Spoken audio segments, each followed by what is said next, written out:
ada dua kata yang mirip tapi artinya jauh berbeda. Yang pertama kata resesi, yang kedua kata resepsi. Apa yang membedakan kata ini? Kalau kita perhatikan ada huruf P di dalamnya. Kalau kita mau berubah dari resesi menjadi resepsi, kita harus masukkan huruf P. Apa sih huruf P itu?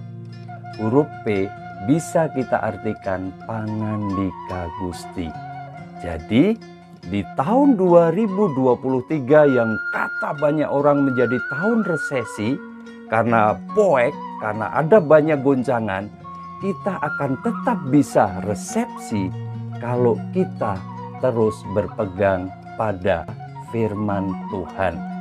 Di dalam firman dikatakan, berbahagialah orang yang selalu merenungkan firman itu siang dan malam. Bapak Ibu Saudara, masuk di tahun 2023, kita terus bergaul, bergumul dengan firman Tuhan, dengan pangandika Gusti, supaya kita tidak resesi, tapi kita akan resepsi.